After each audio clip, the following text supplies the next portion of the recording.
Sure. Either James or Doug? Can you enlighten us as to how this software would work?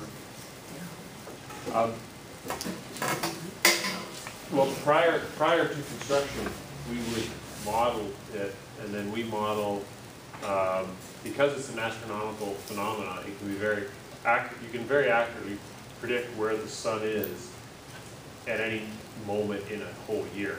Okay. And what you can't predict as accurately is how big a shadow the turbine is going to cast, and that's because of the wind direction, right? Obviously, it'll cast a much larger shadow if it's perpendicular to where the sun's coming from. That's the maximum size shadow. And you also can't predict accurately whether it'll be windy, whether the turbine will be on, and you can't predict whether there will actually be sunlight or whether the sun will be obscured by clouds. So what we do is we assume that the turbine is always on. We assume that it's always perpendicular to the sun, and that calculates a maximum theoretical amount of shadow, and then you adjust it based on the amount of clouds there is in a given year to predict the amount of shadow flicker that will be there. In general, it'll be less because as soon as the turbine is rotated, then the shadow is smaller, so then the shadow of flicker event is then shorter on any given day, just because the sun passes through that shadow faster.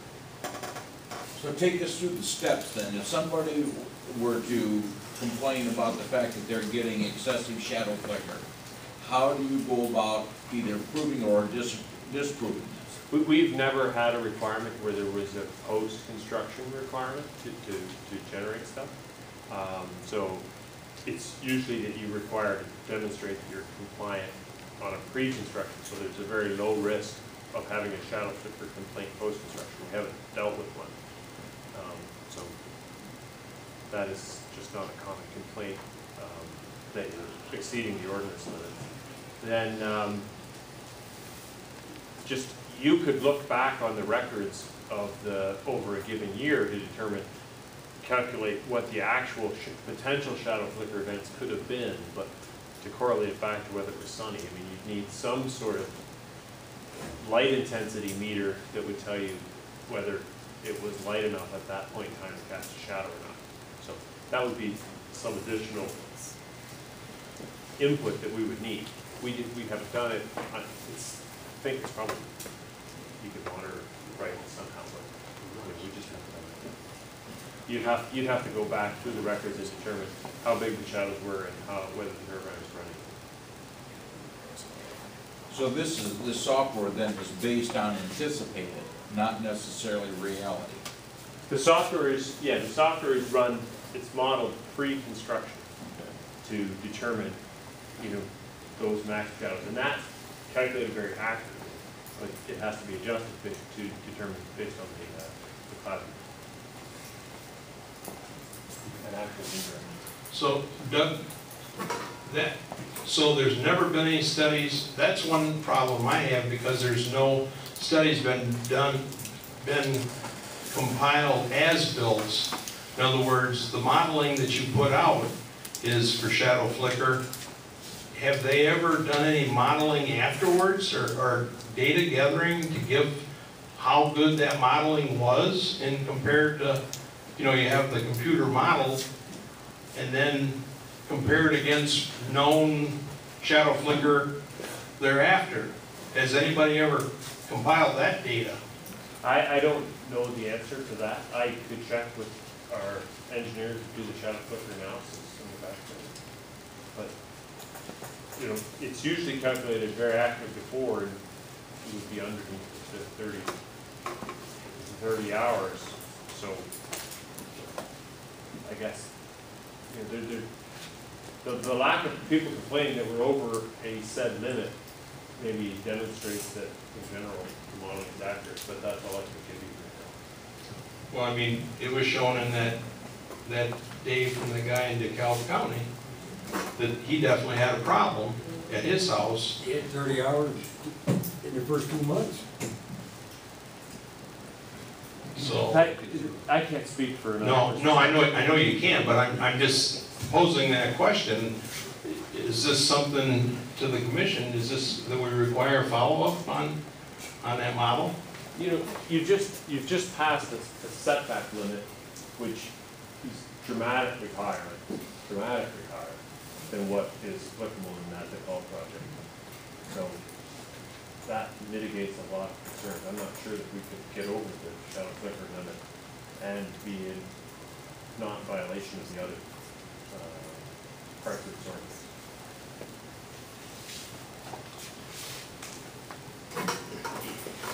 Well, we have an ordinance that would do post-construction, so they, yes, so. Okay. Well, that was just my concern. That, you know, there's a lot of talk about modeling before, but without any data to know how well the model proved out to be an actual working, sometimes they don't perform like, or maybe they do better than what, you know, it'd be interesting to see if they had post-construction reality, you know, data to support that their model is a good model, or that it's not a good model. Okay, moving on. I think that takes us down to, at section K there, the maximum vibrations and the low frequency. This was, Mike? This section, we kept in the first part. The first part's unchanged. The numbered paragraphs are different. What we did is we sought some input from various people and got some input from various people regarding this issue. And what we've done is we've kept the low frequency sound to mirror essentially the audible sound under a dBA scale with a dBc scale, and then set limits for this. And you will recall that measuring for this low frequency noise must be done in accordance with the Standards Institute as referenced earlier. So we've kept the same basic model and then proposed a dBc scale of essentially, actually, literally 10 decibels higher than the dBA scale, which is probably a pretty appropriate scale in terms of the dBc.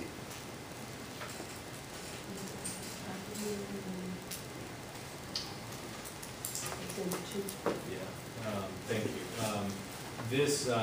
These will have to change as well to remain consistent. Inhabited principal structures versus property line. Obviously, this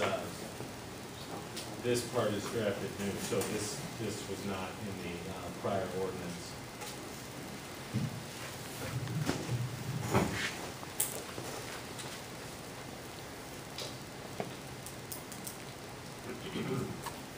And so we'll have to change that in paragraphs 2 and 3.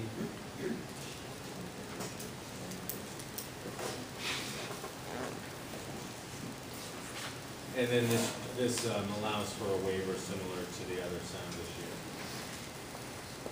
throughout the paragraphs.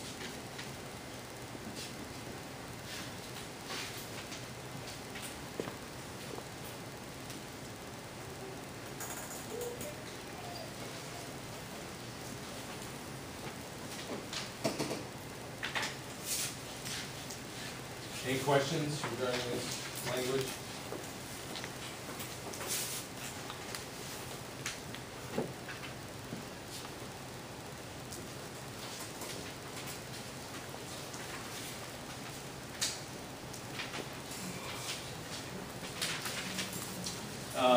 The next section is page 26.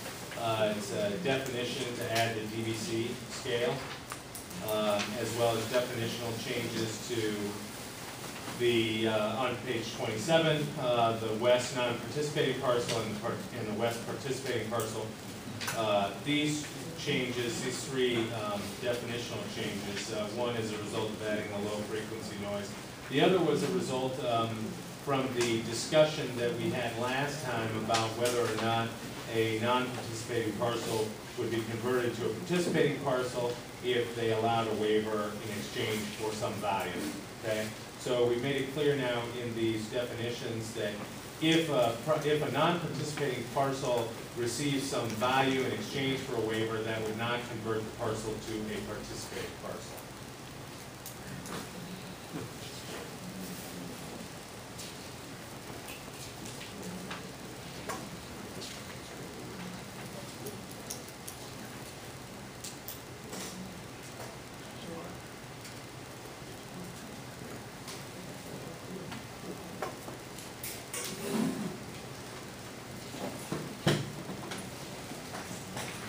Okay, does anybody have any questions?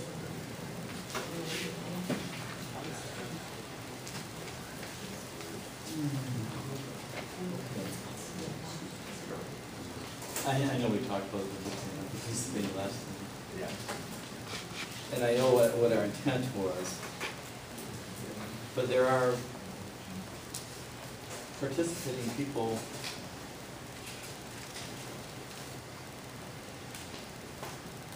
what's the difference? And I know our intent. Does the non-participating people therefore declare themselves non-participating? Well, I suspect that during the application process, you're going to have a good idea of who's participating and who's not participating, depending upon the setbacks measured from, on a, say, a site plan to begin with, during review. Right, so that you would, it's required that they produce a site plan listing the required setback. And from that perspective, you're probably gonna get an idea of who's participating and who isn't. Not to mention the fact that you can ask those questions and require that those documents be delivered to you as part of your site plan review. Who is participating and who is not participating? Yeah, because if a non-participating person could allow a waiver, and therefore it could be something less than, Yes. potentially less than participating. No, because it's no limit. You're not going to be able to answer all of these questions prior to site plan review because you don't know how it will lay out in terms of participating versus non-participating or non-participating with a waiver. Okay, so it's almost they would have to make a declaration. Yeah, I mean, the applicant will produce that information for you. It's in their best interest to do it. If they've gone out and obtained a waiver or obtained a parcel that is participating, they figured, presumably, their development in conjunction with those waivers and participation. So they're going to produce that. In the event they don't produce it, you can require them to produce it.